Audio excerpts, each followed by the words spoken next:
पहले सीए को रोकने की कोशिश की, मोदी डरा नहीं, मोदी झुका नहीं, मोदी ने कहा मैं सही समय देख करके ले आऊंगा। हिंद पाकिस्तान में रहता था, 2014 में आया था, मोर भी आया था, अभी नेशनलिटी मिली, बहुत खुशी हो गई। हमारे को आज जैसे कि नवा जन्म में हमने ले लिया है इधर भारत में आके। मैं आज मन से देश भर के शरणार्थी भाइयों को कहता हूं कि आप बेझिझक एप्लीकेशन करिए, नागरिकता प्राप्त करिए। इसे कहते हैं कमिटमेंट पूरा करना, वो भी डंके की चोट पर। सीएए यानी वो नागरिकता कानून जिसे लेकर पूरे देश में भ्रम का मायाजाल फैलाया गया, जिसे संसद के दोनों सदनों से पारित होने के बावजूद 4 साल तक लटकाया, अटकाया, भटकाया गया, जिसे लेकर मुसलमानों को नागरिकता छीने जाने का भय दिखाकर भड़काया गया। दिल्ली समेत कई राज्यों में दंगों का सीन बनाया गया। देश को मजहबी आधार पर बांटने का झूठा माहौल बनाया गया। मोदी 3.0 में उसी सीएए को कैसे डंके की चोट पर अमली जामा पहनाया जा रहा है, अहमदाबाद से आई इन तस्वीरों के जरिए समझिए।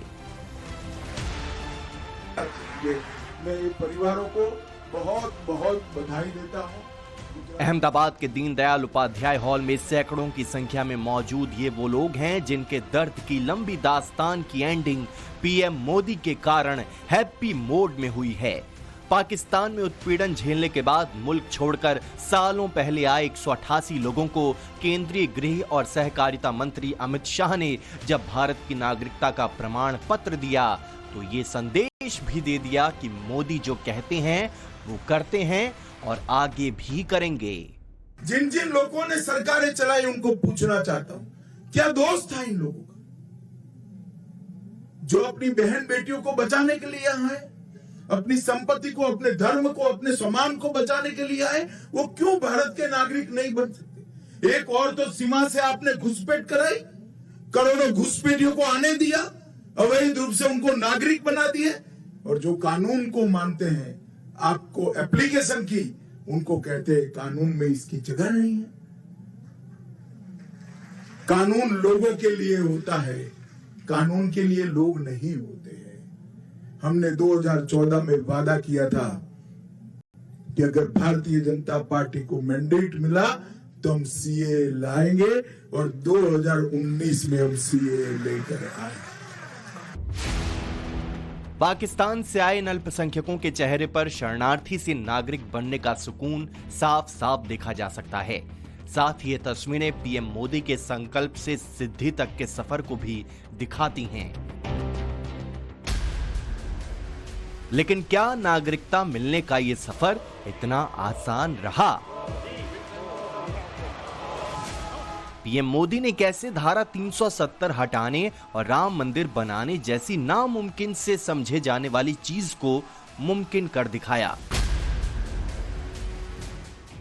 कैसे सालों से तुष्टीकरण की राजनीति करने वाली राजनीतिक जमात को आईना दिखाया? यह आपको आगे बताएंगे। उससे पहले हिंदू होकर हिंदुस्तान में ही सालों से बेबसी में जी रहे उन लोगों की खुशी को महसूस कीजिए जो उन्हें नागरिकता मिलने के बाद मिली है।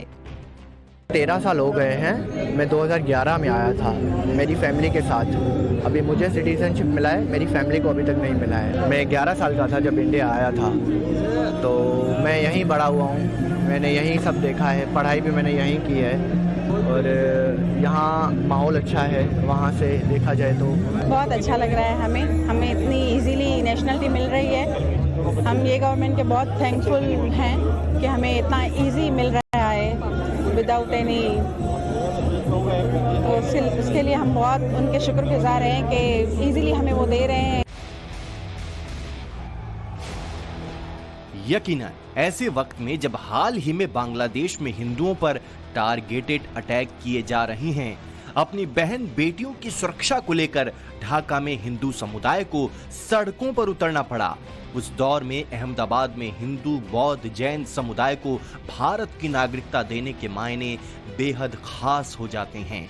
क्योंकि CAA कानून लागू जरूर हो चुका है, लेकिन इसे लेकर विपक्ष के विरोधी स्वर अब भी तल्ख बने हुए हैं। आज भी कुछ राज्य सरकारें हैं जो लोगों को गुमराह कर रही।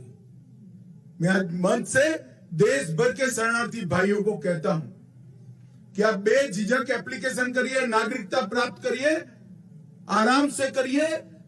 इससे पास्ट में अगर आपकी नौकरी है तो वो चालू रहेगी, आपका मकान है वो आपके नाम पर ही रहेगा, आपके सारे काम जो है वो रिट्रोस्पेक्टिव इफेक्ट से सुधारने। इसमें कोई क्रिमिनल केस का प्रोविजन नहीं, सबको पार्डन दिया गया है। और पार्डन इसलिए लिया है कि सरकार के कारण ये देरी हुई। CAA यानी नागरिकता कानून वो मुद्दा है जो धारा 370, अयोध्या राम मंदिर और यूनिफॉर्म सिविल कोड की तरह ही हमेशा से बीजेपी के एजेंडे में रहा है।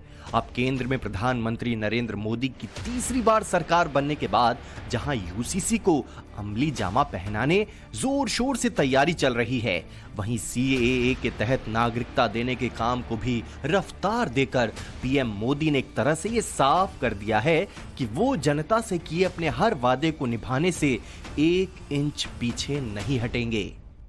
ये वो लोग हैं जो शरणार्थी बन करके लंबे अरसे से हमारे देश में रह रहे हैं।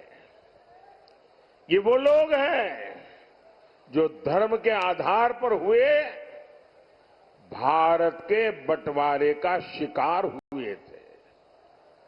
और मजा देखिए, ये महात्मा गांधी का नाम लेकर के सत्ता की सीढ़ियां तो चढ़ जाते हैं, लेकिन महात्मा गांधी की बातों को याद नहीं रखते हैं।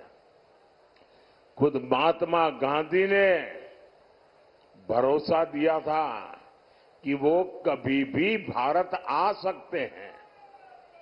70 वर्षों में हजारों परिवार प्रताड़ना झेल करके अपनी बेटियों की इज्जत बचाने के लिए,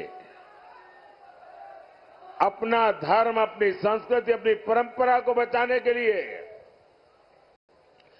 मजबूरन मुसीबत के मारे भारत मां की कोख में आकर के शरण लिया। लेकिन कांग्रेस ने इनकी कभी सूद नहीं ली। CAA कानून के तहत उन गैर मुस्लिम प्रवासियों को भारतीय नागरिकता दी जा रही है जो पाकिस्तान, अफगानिस्तान और बांग्लादेश से आए हैं।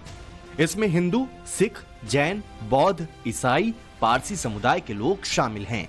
फिलहाल 31 दिसंबर 2014 तक आए लोगों को ही नागरिकता दी जा रही है। ये वो लाखों लोग हैं जो पाकिस्तान, अफगानिस्तान और बांग्लादेश में मजहब को आधार बनाकर किए गए जुल्मों से परेशान होकर भारत आए और नागरिकता मिलने का इंतजार आजादी के बाद से कर रहे थे, लेकिन पहले की सरकारों ने उनसे किया हुआ वादा नहीं निभाया, उन्हें भगवान भरोसे छोड़ दिया। मगर अब मोदी सरकार इनकी सुध ले रही है। तुष्टीकरण के कारण ये लाखों करोड़ों लोगों को नागरिकता से वंचित रहना पड़ा। इससे बड़ा कोई पाप नहीं हो सकता, इससे बड़ा कोई पाप नहीं। वो वहां से भाग कर आए, प्रताड़ना झेल कर आए, अपना परिवार कई लोगों ने गंवाया, कई माताओं बहनों के साथ अत्याचार किए गए, करोड़ों की संपत्ति छोड़कर आए और यहां आए, यहां उनको नागरिकता भी नहीं दी। बीजेपी कह रही है कि CAA के तहत जिन लोगों को नागरिकता मिली है उन्हें असल में न्याय मिला है, क्योंकि भारत के पड़ोसी पाकिस्तान, बांग्लादेश और अफगानिस्तान जैसे मुल्कों में मजहबी कट्टरपंथियों का बोलबाला है। वहां कैसे हिंदुओं की आबादी कम होती गई, उन्हें अब इन आंकड़ों से समझिए। आजादी के वक्त पाकिस्तान में हिंदुओं की संख्या कुल आबादी का 20% थी, जो अब महज 2% तक रह गई है। 1971 में जब बांग्लादेश बना तो वहां 23% हिंदू थे, जो अब घटकर 8% रह गए हैं। अफगानिस्तान में साल 1992 में हिंदुओं की संख्या करीब 2 लाख थी, जो अब सिर्फ 500 के करीब रह गई है। ये आंकड़े इस्लामिक मुल्क में अल्पसंख्यकों पर हो रहे अत्याचार को बयां करते हैं। यही कारण है कि मोदी सरकार ऐसे पीड़ितों को नागरिकता देने के लिए कानून लेकर आई। इसी साल लोकसभा चुनाव से पहले मोदी सरकार ने 11 मार्च को इसका नोटिफिकेशन जारी किया था, जिसके बाद ये पूरे देश में लागू हो गया था। हालांकि इस पर विपक्ष ने सड़क से लेकर संसद तक खूब हो हल्ला मचाया था। आपका यही मकसद है और बुनियादी फंडामेंटल बात यह है कि आप मजहब की बुनियाद पर कानून नहीं बना सकते। और हम पूछ रहे हैं कश्मीरी पंडित जो 5 लाख बाहर है कश्मीर, उनके बारे में कौन बात करेगा? सीएए के तहत 15 मई 2024 को नागरिकता मिलनी शुरू हुई थी। 14 लोगों को सिटीजनशिप सर्टिफिकेट सौंपे गए थे। 330 लोगों को नागरिकता दी गई थी, जो अब केंद्र में मोदी की तीसरी बार सरकार बनने के बाद और जोर पकड़ चुकी है, खास तौर से बीजेपी शासित राज्यों में। जून के महीने में एमपी में 3 पहले आवेदकों को नागरिकता दी गई। 15 अगस्त को असम में बांग्लादेश से आए दुलोन दास सीएए के तहत नागरिकता पाने वाले पहले शख्स बने। 16 अगस्त को ठाणे में पाकिस्तान से आए 54 हिंदू शरणार्थियों को नागरिकता दी गई और अब 18 अगस्त को 188 नागरिकों को अहमदाबाद में नागरिकता दी गई। नागरिकता मिल जाती तो इनको कौन सा पहाड़ गिर जाता, लेकिन इन्होंने नहीं दी नागरिकता हिंदुओं को और मुसलमानों के लिए दरवाजा खोल के रखा। और आज नरेंद्र मोदी जब आए 2019 में, तब जाकर के सीएए कानून बनाया। उसमें भी कांग्रेस ने पूरे देश में भड़म फैलाया, मुसलमानों ने विरोध किया, दंगे किए, फसाद किए, धरना दिए, चाकूबाजी किए। वो कानून किसी की नागरिकता रद्द करना नहीं था, ये आए हुए शरणार्थी को नागरिकता देना था। हालांकि सीएए कानून को उसके अंजाम तक पहुंचाना और नागरिकता देना इतना आसान भी नहीं रहा। मोदी सरकार ने 11 दिसंबर 2019 को ही सीएए को संसद के दोनों सदनों से पास करा लिया था। इसके अगले ही दिन 12 दिसंबर 2019 को इस पर राष्ट्रपति की मुहर लग गई थी, लेकिन फिर भी अगले 4 सालों तक इसे लागू नहीं किया जा सका। ममता बनर्जी से लेकर असदुद्दीन ओवैसी तक, जिनके लिए मुस्लिम वोट बैंक खासी अहमियत रखता है, उन्होंने इसका प्रबल विरोध किया। दिल्ली, लखनऊ समेत कई जगह तो सीएए को लेकर दंगे तक हुए।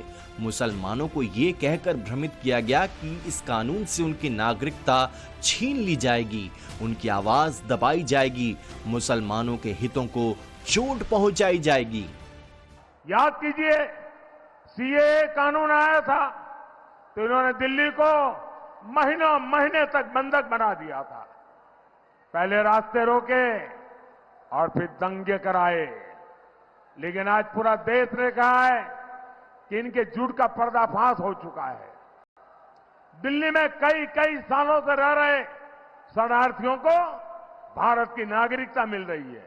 और अभी ये 2 परिवार यहां आए थे, वो प्रताड़ित हो करके आए हुए हैं पड़ोस में से, उनको नागरिकता मिली, वो खुशी जताने के लिए आए थे। और ये कौन लोग हैं? ये हिंदू है, सिख है, बौद्ध है, जैन है, पारसी है, ईसाई है।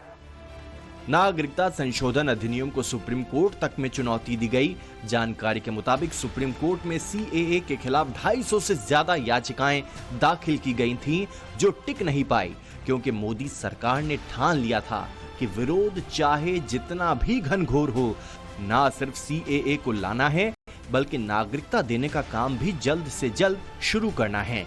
ये पीएम मोदी की इच्छा शक्ति ही है कि लोकसभा चुनाव से पहले सीएए को अमल में लाया गया और अब तेज रफ्तार से नागरिकता भी दी जा रही है। Bureau report, times now Navbharat.